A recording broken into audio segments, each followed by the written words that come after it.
attendez, vous avez la gentillesse de dire que j'ai eu une toute petite part dans l'initiation de ce colloque. Comme there is no free lunch, vous avez la gentillesse de nous inviter, il faut quand même que je paye un peu modestement mon dû. Alors d'abord, je vais me livrer à, c'est mon péché mignon, pas de l'égo-histoire, mais de l'égo-géographie. Je me considère comme un enfant de l'Atlantique et la Méditerranée. Ma mère est née à Saint-Pétersbourg, et après la Révolution russe, elle est allée à Cherbourg, qui est mentionné par notre cher recteur, d'où partait. Ensuite, moi, j'ai vécu 2 ans à New York, 3 ans au Mexique. J'allais souvent à Acapulco, sur l'Atlantique. J'ai vécu en Namibie, Atlantique. J'ai visité pas mal de fois Cape Town. J'ai été au Cap Spartel. J'aurais même voulu acheter une maison là-bas, Atlantique et puis Méditerranée. Mon père a vécu à Nice. Il est parti de la plus grande émigration, Simferopol, avec les débris de l'armée de Wrangel. Et puis on sait très bien qu'il y a un lien entre la mer Noire et la Méditerranée. Donc, et je vis dans le sud, près de la Méditerranée, une mer intérieure. Donc je suis un peu un homme de l'Atlantique. Et le Maroc est justement à l'épicentre de toutes ces préoccupations. Alors au-delà du rire, pourquoi? Bon, et simplement, malheureusement je ne pourrais pas être là cet après-midi, l'idée qui nous est chère à tous et que vous avez admirablement exposée, tout le monde parle de l'Asie-Pacifique. Souvenez-vous, 1980, Pacifique, centre du monde. On a parlé de l'Asie-Pacifique. Et ensuite, on a trouvé l'Indo-Pacifique. Pensez, tout le monde, on fait des exposés savants, des ouvrages et tout. Et je me suis dit, mais l'Atlantique, elle disparaît. Plus personne n'en parle. Mais mon cher Léo, il a bien montré. Regardez, quand vous prenez une carte de l'Atlantique, qu'est-ce qu'on trouve? Sur les fameux choke points, Malacca, tout, il y en a 12 dans le monde. J'en ai compté 7 ou 8 dans l'Atlantique.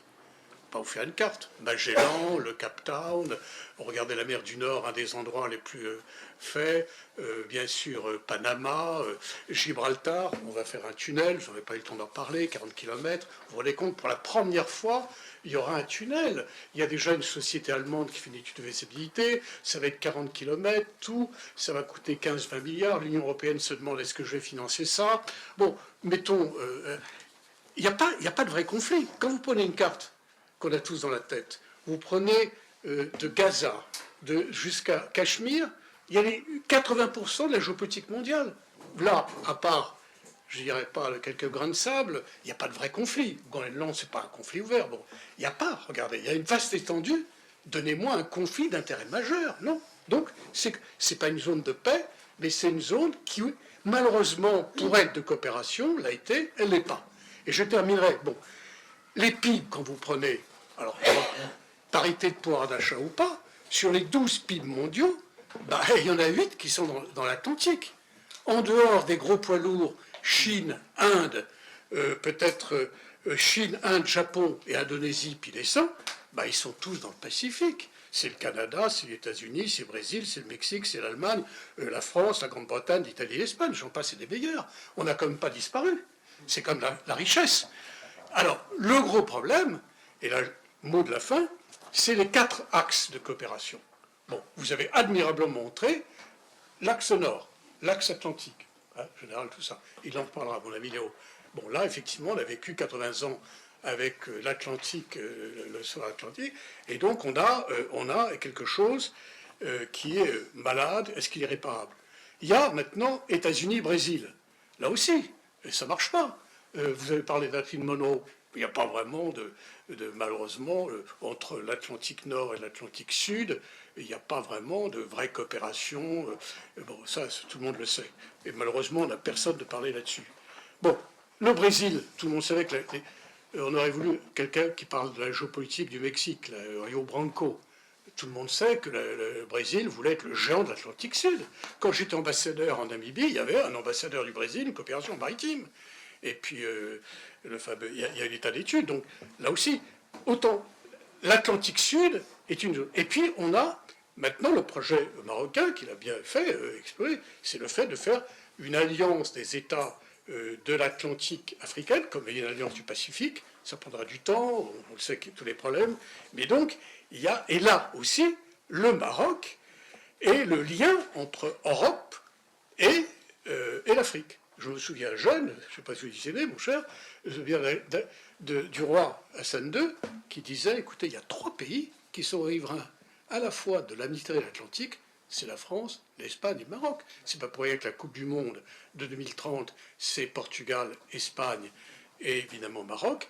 On aura le tunnel de Gibraltar. Hassan II voulait faire un pont, bon, c'est pas rituel. Donc, il y avait sur les 4 anneaux qui auraient pu créer un espace de coopération, l'idée du Pacifique, bon, bah, c'est à vous d'apprécier lequel marche, mais on ne cherche pas. Et évidemment, qui dit coopération dit leadership, bah, vous l'avez montré, hein. Où est le leadership? Voilà un petit peu pourquoi ce thème est intéressant.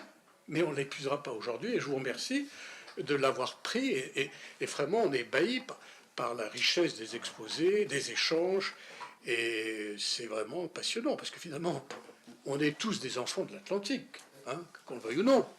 Non, pour le pire ou le meilleur. Et donc dire qu'on est foutu, que l'avenir est derrière nous, bah non, quand même pas. C'est à nous de s'ouvrir, de partager, et la coopération justement entre l'Europe, Maroc, Maghreb, tout ça doit être faite. Avec l'Afrique, vous l'avez bien montré. Bon, je m'excuse de parler, c'est un sujet passionnant, parce que justement, ça nous sort des clichés.